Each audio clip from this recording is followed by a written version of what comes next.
भारत के लगभग हर शहर में ऐसे कई प्राचीन मंदिर हैं जहां पर आज भी भक्तों की लंबी लंबी लाइन लगी रहती है। उत्तर भारत से लेकर दक्षिण भारत और पूर्व भारत से लेकर पश्चिम भारत में ऐसे हजारों मंदिर मिल जाते हैं जहां पर हर दिन हजारों लोग दर्शन को पहुंचते हैं।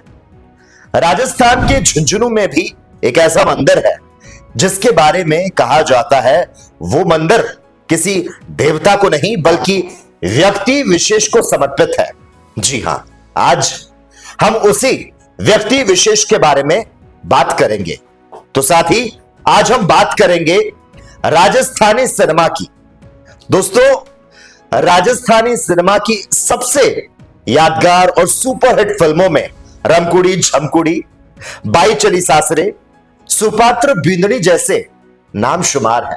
और अब इस लिस्ट में एक और नाम शुमार होने जा रहा है और वो है मोटी सेठानी का।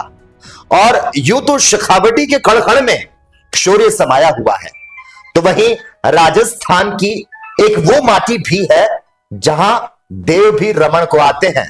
सीकर में खाटू श्याम जी, चूरू में सालासर जी और झुंझुनू की दादी जी की महिमा आज किसी परिचय की मोहताज नहीं है। लेकिन अब झुंझुनू की दादी जी की ऐतिहासिक रूप से धार्मिक मान्यता की ख्याति को भाई दुनिया भर के कोने कोने में पहुंचाने का काम बड़े पर्दे की फिल्म करने जा रही है। जी हां, झुंझुनू की दादी जी, जिनको मोटी सेठानी भी कहा जाता है, उसी मोटी सेठानी की कहानी बड़े पर्दे पर भव्य रूप होने जा रही है।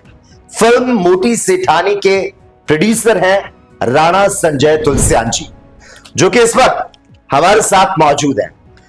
राणा संजय तुलसियान जी, बहुत बहुत स्वागत है आपका अपडेट इंडिया में। बहुत बहुत धन्यवाद आपका। सबसे पहले ये कहना चाहूंगा, परम आराध्य श्री दादी जी के प्रताप, उनके वैभव और अपने भक्तों पर निस्वार्थ कृपा बरसाने वाली मां नारायणी को भला कौन नहीं जानता। लेकिन सर, शायद कुछ ऐसे युवा भी होंगे जो उनके बारे में नहीं जानते होंगे। मोटी सेठानी के भारत में ही नहीं बल्कि विदेशों में भी भक्त और उपासक हैं। आपसे ये जानना चाहूंगा सर, उनका पौराणिक इतिहास आखिर क्या है? कहा तो ये भी जाता है भगवान श्री कृष्ण जी ने इनको वरदान दिया था कि कलयुग में ये नारायणी के नाम से श्री दादी के रूप में विख्यात होंगी और जन जन का कल्याण करेंगी, दुनिया में पूजित होंगी। क्या कुछ इनका जो पूरा इतिहास है वो महाभारत द्वापर युग से है। ये विराट की पुत्री थी, अभिमन्यु को ये ब्याही गई थी, अभिमन्यु की पत्नी थी, कृष्ण भगवान की भाणज थी। जब अभिमन्यु जी महाभारत में वीर गति को प्राप्त हुए थे, तब सती होने का उस वक्त एक द्वापर का ये सिस्टम था। लेकिन अभिमन्यु की पत्नी उत्तरा, इनके गर्भ में शिशु पल रहा था और कृष्ण भगवान को यह पता था कि इस महाभारत में सबका संहार होने वाला है, तो पांडवों का वंश चलाने वाला यही बालक होगा। इसलिए कृष्ण भगवान ने उत्तरा को उस वक्त सती होने से रोक लिया था और उनको वरदान दिया था कि तू कलयुग की महासती होगी और मुझसे भी पहले तू पूजी जाएगी। ब्रह्माणी, रुद्राणी, कमला तेरे तन में वास करेगी जब तू अग्नि प्रवेश करेगी। उन्होंने ये वचन और भी दिया था कि उनका जो ये शिशु है ये राजा परीक्षित के नाम से विख्यात होगा और इसकी परचम हर जगह लहराई जाएगी। तो इसी तरह से उत्तरा 750 साल पहले कलयुग में उन्होंने जन्म लिया यहाँ पर हरियाणा के बहम गांव में।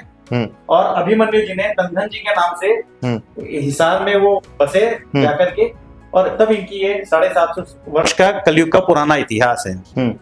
मुकलावे के दिन नवाब के साथ में युद्ध में दंधन जी वीरगति को प्राप्त हुए और उसी वक्त नारायणी ने उनकी पूरी सेना को, नवाब की पूरी सेना को संहार करके उन्होंने ये निश्चय किया कि अब वे सती प्रक्रिया को अपना रूप देंगे। और इसी तरह से वो उस वक्त उन्होंने अपना सती स्वरूप लिया था। भारत में सीता जी सती हैं, पार्वती को भी सती माँ कहते हैं। तो ये सती की जो एक विशेषता है ये बहुत बड़ी है, इसको कोई विख्यात नहीं कर सकता जी। तो और वो जब उसके बाद में ये सती हुई थी नारायणी दादी माँ, जिनको आज दादी माँ के नाम से बोलते हैं जी। ये वहां से भिवानी से के पास में एक गांव में हुई थी। वहां से वो आकर के उनकी भस्मी यहाँ झुंझुनू के गांव में बसी है, उनके गर्भगृह में, जहाँ आज मंदिर बना है। ये मंदिर 450 साल पुराना है। अच्छा। और ये दादी जी का इतिहास 750 साल पुराना है। तो देखिए, आपने इतिहास की बात की है, इतने 400 साल पुरानी आपने यहाँ पर बात का जिक्र किया। तुलसियान जी, रानी दादी की कहानी साहस, भक्ति और अटूट निष्ठा की कहानी है, जो राजस्थान के सांस्कृतिक और आध्यात्मिक विरासत में गहराई से निहित है। यह तो समझ में आ रहा है। लेकिन जिस झुंझुनू में इनका मंदिर है, जिसमें शेखावटी के सेठों की खासी आस्था है, उस मंदिर के लिए यह भी कहा जाता है सर कि किसी भी तरह का महिमा मंडन करना मना है। लेकिन आपने तो पूरी फिल्म ही बना डाली। हाँ, कहते हैं इंसान अगर सोच ले तो भाई क्या कुछ नहीं कर सकता। यह बात कहने में आसान जरूर लगती है, लेकिन करने में उतनी मुश्किल होती है। तो आपको क्या कुछ परेशानियां या फिर मुश्किल आई, या सब कुछ आसान? नहीं, मुझे तो ऐसी कोई मुश्किल नहीं आई। सही बात बताए तो सब लोग इस बात से डरते ही हैं केवल। लेकिन जो ये दादी जी है नारायणी के नाम से विख्यात है, क्योंकि कृष्ण भगवान ने इनको नाम दिया था ये कि मेरा नाम ही तुझे मिलेगा करके जी। आज इनकी पूजा कहाँ नहीं होती है, घर घर में होती है। इनके भारत और विदेशों में मिला के ढेरों मंदिर है।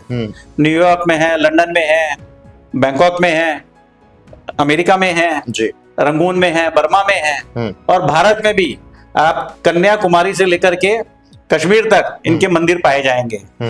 सबसे बड़ी बात यह है कि इनका पर्चा बहुत भारी है। जो भी इस मंदिर में आता है वो हमेशा अपनी झोली भर के लेके जाता है जी। इसीलिए इनको मोटी सेठानी कहते हैं।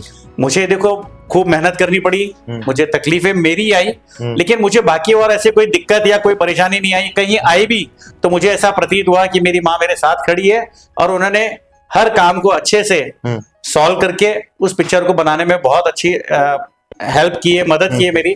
उसका कृपा और आशीर्वाद, दादी माँ की कृपा और आशीर्वाद हमेशा थी मेरे साथ में और रहेगी आगे भी।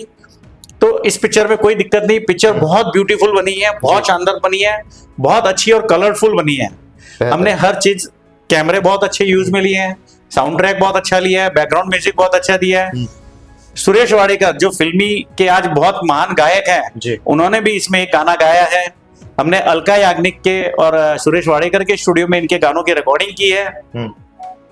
फिल्म की पूरी टीम ने बहुत ही मेहनत की है। हम लोग 15-15 घंटे काम करते थे, सबने अपने तन मन से पूरी सेवा दी है। मैं उन सबका भी आभार प्रकट करना चाहता हूं कि जिन्होंने शूटिंग पे 30 दिन लोकेशन पे झुन्नू के आगे गांव में एक साथ में टीम ने पूरा रह करके तन मन से किया, कार्य किया, मतलब जी जान से लगे हुए थे।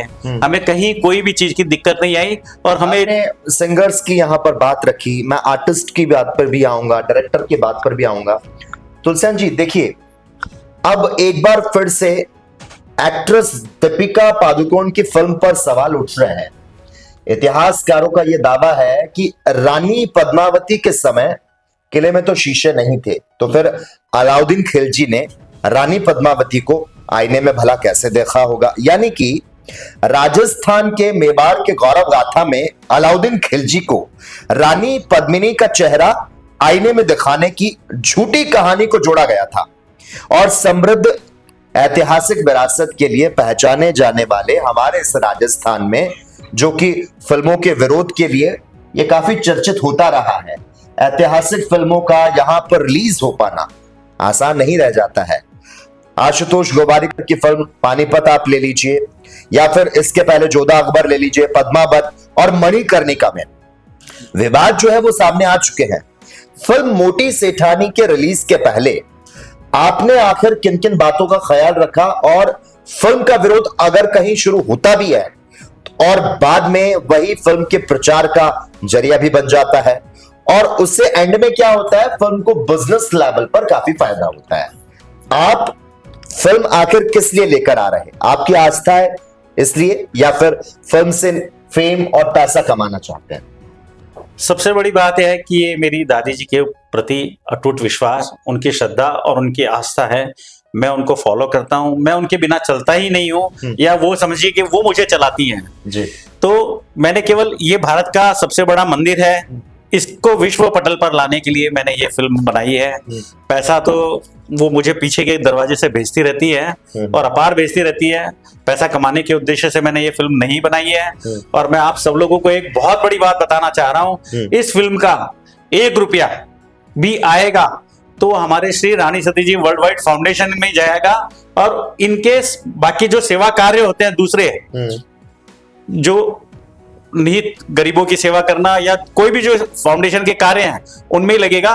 ये इसका प्रॉफिट का, मुद्दल का, किसी का भी पैसा कोई भी बिजनेस के लिए काम में नहीं लिया जाएगा। अच्छा तुलसियान जी, अगर मैं इसकी लोकेशन की बात करूं तो क्या जो रियल लोकेशन है झुंझुनू में, उसी का इस्तेमाल किया गया है या फिर कोई काल्पनिक जगह को चूज किया गया है? हाँ, एक्चुअल में मंदिर जो बना है वो तो 400-450 साल पहले का है। तो जो हवेलियां हैं जी, वो 750 साल पहले। हमारे लिए बहुत टफ चीज थी कि हम 750 साल पहले की चीजें कैसे इस्तेमाल करें। बहुत ही था, हमारी पहले दिन तो शूटिंग ही नहीं हो पाई थी। हम लोग 8 घंटे तक सब ऐसे ही खाली पड़े थे कि हमको क्या क्या सामान कैसे कैसे इकट्ठा करना है। लेकिन हमने जो हवेलियां ली है वो एकदम शानदार हवेली है, इतनी खूबसूरत हवेलियां हैं। राजस्थान में कौन? ये राजस्थान के अलसीसर गांव में है शारी, और इसकी जो पेंटिंग्स है वो बहुत ही आलीशान पेंटिंग है, गोल्ड प्लेटेड पेंटिंग भी है इसमें, और इतनी शानदार और पुराने जो 750 साल पहले के इतिहास को दोहराती है। थोड़ी बहुत लिबर्टी हमने ली, हो सकता है कि हमने ली होगी, क्योंकि अगर नहीं ले तो पिक्चर बनना ही बहुत मुश्किल हो जाता है। लेकिन पिक्चर हवेलियों में बहुत अच्छी ली है हमने। सारे बर्तन, पलंग जो भी काम में लेने हैं वो 750 साल पहले के अनुरूप ही हमने वो कार्य में लिए है। हमने कोई भी चीज आज के मॉडर्न जमाने के हिसाब से हमने नहीं दिखाया है। हमने पूरी कोशिश की है, लेकिन फिर भी पिक्चर की भव्यता को भी बरकरार रखने के लिए हमने कुछ ना कुछ चीजें पे थोड़ी बहुत लिबर्टी ली है। लेकिन हम उसको दिखाने की जो हमारा तरीका है वो ऐसा ही था कि वो पुराने 750 साल के पहले चीज के को दर्शाता हो। बिल्कुल। देखिए तुलसियान जी, ये बात हो गई सेट की, लोकेशन की, उसके अलावा अपने सिंगर की बात की। अगर राजस्थान की बात करूं तो राजस्थान फिल्मी लोकेशन के लिहाज से बेस्ट है। जहां पर पश्चिमी राजस्थान में रेगिस्तान का सागर है, तो वहीं दक्षिणी राजस्थान में हरियाली का साम्राज्य है। लेकिन फिल्म बनाने के लिए जो तकनीकी सपोर्ट चाहिए, सरकारी सुविधाएं चाहिए, फिल्मों के लिए जो डिस्ट्रीब्यूशन नेटवर्क चाहिए, उसका कहीं ना कहीं अभाव है। और एक वो भी जमाना था जब राजस्थानी फिल्मों का जिक्र होता था, तो कुछ ऐसी यादगार फिल्में भी आई जिन्होंने ना केवल राजस्थान बल्कि मायानगरी मुंबई तक में अपनी धूम मचाई थी। लेकिन अब ये सब बातें बीते जमाने सी लगती है। वक्त गुजरने के साथ ही राजस्थानी फिल्म इंडस्ट्री में अच्छी फिल्में बनना कमोबेश बंदी सा हो चुका है, और कुछ एक फिल्म मेकर्स ऐसे हैं जो राजस्थानी संस्कृति, यहाँ की कुरीतियों पर फिल्म को बना रहे। लेकिन सरकार से मिलने वाले असहयोग ने इसको कहीं ना कहीं सीमित तो कर दिया है। और ऐसा नहीं है कि राजस्थान में अच्छे कलाकार, अच्छे डायरेक्टर, अच्छे प्रोड्यूसर्स की कोई कमी हो। राजस्थान के कलाकारों ने तो मायानगरी मुंबई तक में अपने हुनर का लोहा भी मनवाया है। आप अपनी फिल्म को कहां पर देखते हैं? क्या आपकी राजस्थानी फिल्म के लिए ये कह सकते हैं कि करोड़ों के पंख नहीं है, लेकिन जीरो बजट के हौसलों के दम पर क्या उड़ान भर पाएगी आपकी फिल्म? और अगर आपका जवाब हाँ है तो कैसे? हाँ जी बिल्कुल। देखिए, हमने पिक्चर को बहुत अच्छी तरह से पिक्चराइज किया है, कोई कमी नहीं रखी है।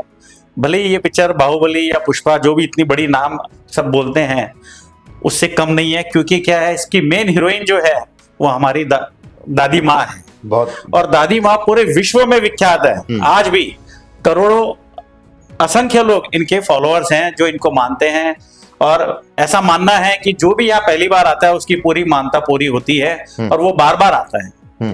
अच्छे लोग, नेता, अभिनेता, कई लोग इस मंदिर में आकर के अपनी अपनी मनोकामना पूरी कर लेकर के गए हैं। रही बात टेक्निकल की, जैसे आपने कहा कि राजस्थान का मतलब ही है राज, जो स्थान राज करता है, ये पूरे वर्ल्ड पे राज कर सकता है, लेकिन फिल्मों में 1/0 है। हमें नहीं मालूम था कि फिल्म में सब्सिडी मिलती है या हमको क्या क्या सुविधाएं मिल सकती है, इस चीज का हमें बिल्कुल भी ज्ञान नहीं था, उसका हमें अभाव रहा।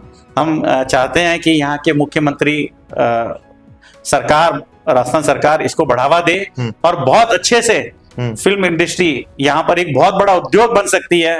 हो सकता है कि, और आज भी बड़ी बड़ी फिल्मों में कुछ ना कुछ पार्ट तो राजस्थान का आता ही है, तो राजस्थान के मुकाबले तो कोई अपन गिनती नहीं कर सकते हैं जी। और बाकी हमने पिक्चर बनाने में कोई कमी नहीं रखी है, पिक्चर बहुत शानदार बनी है, बहुत अच्छी बनी है।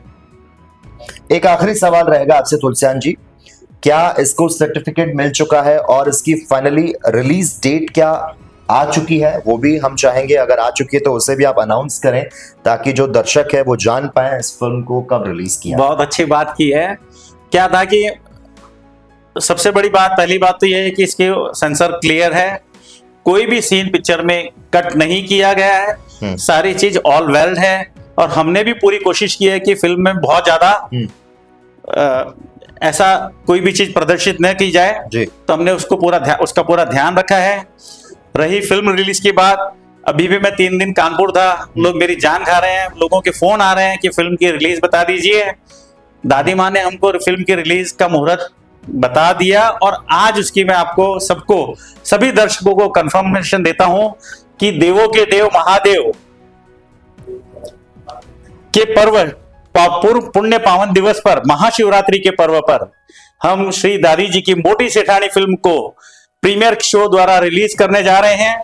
मेरा आप सभी भक्तों से निवेदन है कि आप इस फिल्म को 26 फरवरी को रिलीज होने के तत्पश्चात ये बाकी सभी शहरों में लगाई जाएगी।